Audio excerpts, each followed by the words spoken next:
जय श्री राम। एक पिता आज परेशान थे। परेशानी का कारण उनका पुत्र था। पुत्र की इच्छा थी कि उसकी जो आगे की पढ़ाई है वह विदेश में हो। पिता इसी बात को लेकर के थोड़ा परेशान थे, चिंतित भी थे।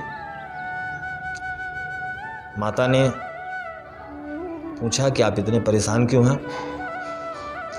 पिता ने बतलाया कि अब बेटा बड़ा हो गया है, पढ़ने के लिए विदेश जाने वाला है। तो माता ने कहा अच्छी बात है, अगर जाना चाहता है तो जाने दीजिए। आपकी परेशानी क्या, पैसों की कमी है या कुछ है? अगर ऐसा होगा तो मेरे पास जो मेरे स्वयं के जेवर हैं उन्हें मैं बेच करके बच्चे को पढ़ाऊंगी ताकि उसका भविष्य अच्छा हो। पिता बोले कोई बात नहीं, पैसों की कोई परेशानी नहीं है, मेरी परेशानी दूसरी है, पर अभी आप नहीं समझ पाएंगे। ऐसा कहकर उस बात को टाल दिया। बच्चे का पढ़ाई का जो इच्छा थी उसकी आगे पढ़ने की बहुत ज़्यादा थी और पिता को भी लगा कि इसको भेजना चाहिए। उन्होंने अपने पुत्र को विदेश पढ़ने भेजा, लेकिन एक शर्त रखी कि तुम्हारी जब पढ़ाई पूरी हो जाएगी तो तुमको आना इसी देश में है और इसी देश में नौकरी करना। यह सुनकर पुत्र को थोड़ा सा आश्चर्य लगा, पर पुत्र को यह लगा कि अभी फ़िलहाल बहस करना कोई मतलब नहीं है, क्योंकि अभी तो मैं पढ़ाई के लिए जा रहा हूँ ना, नौकरी जब लगेगी तब देखेंगे। यह कह करके पुत्र चला गया। 3 वर्ष बाद उसकी डिप्लोमा डिग्री पूरी हुई।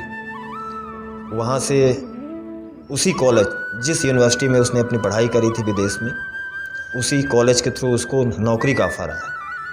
यह बहुत खुश हुआ और इसने अपने घर में फ़ोन लगाया और अपने पिताजी को फ़ोन लगा कि पिताजी मुझे 2.25 करोड़ की सालाना आय की मुझे नौकरी मिल रही है। तो पिता ने कहा कि बेटा, हमने पहले ही आपसे कहा था कि पढ़ाई आप भले विदेश में करें, लेकिन नौकरी आप यहीं करेंगे हमारे देश में। पुत्र पिता की ऐसी बात सुन करके उसने कुछ नहीं बोला, फ़ोन रख दिया और मन में 2 दिन 4 दिन तक विचार करता रहा। फिर पुत्र को ऐसा लगा कि नहीं, हमारे पिताजी जो कह रहे हैं, अब अच्छा होगा बुरा होगा जो भी होगा अपने देश में ही करेंगे। चलो पैसे ज़्यादा मिल रहे कोई बात नहीं, पर अपने देश में ही रहेंगे। पढ़ाई पूरी करने के पश्चात वापस भारत आते हैं और भारत आने के पश्चात यही नौकरी करना प्रारंभ करते हैं। माता को बड़ा आश्चर्य होता है कि आखिर इन्होंने पुत्र को विदेश नौकरी करने से क्यों रोका, ऐसा क्या कारण था? वहाँ रहता, यहाँ पर अगर 20 लाख 25 लाख या 50 लाख का साल का पैकेज है तो वहाँ तो 2.25 करोड़ था। कितनी बड़ी बात थी। तो एक दिन लड़के की माँ ने अपने पति से पूछा कि आखिर ऐसा क्या कारण था कि आपने पुत्र को विदेश में नौकरी नहीं करने दी, यहीं बुलाया, कहीं इसमें आपका व्यक्तिगत स्वार्थ तो नहीं था? तो पिता ने कहा कि अब तुम शायद यही कह सकती हो कि मेरा व्यक्तिगत स्वार्थ है, मैं स्वार्थी हूँ। क्यों? क्योंकि मैं मेरे पुत्र को अपने पास रखना चाहता हूँ। मैं चाहता हूँ कि बुढ़ापे में यह तुम्हारी और मेरी सेवा करे, या बुढ़ापे के अलावा इसकी जब शादी हो, ब्याह हो, तो इसके जो बच्चे हों, अर्थात हमारे तुम्हारे पोते पोतियाँ हों, उनको हम तुम लाड कर सके। इंडिया में कहीं भी रहेगा तो हम 1 दिन 2 दिन के अंदर इसके पास पहुंच जाएंगे, लेकिन विदेश में कैसे जाना होगा? तो जब ऐसी बात लड़के की माँ ने सुनी तो उसे लगा कि हमारा पति कितना स्वार्थी होगा। उसने कहा कि आप कितने बड़े स्वार्थी हैं, आपने अपने बच्चे का भविष्य खराब कर दिया। पिता ने कहा कि नहीं, मैंने बच्चे का भविष्य खराब नहीं किया है, मैंने एक गलत परंपरा को आगे बढ़ने से रोक दिया। अब लड़के की माँ को और बड़ा आश्चर्य हुआ कि आखिर यह कैसे कह रहे हैं।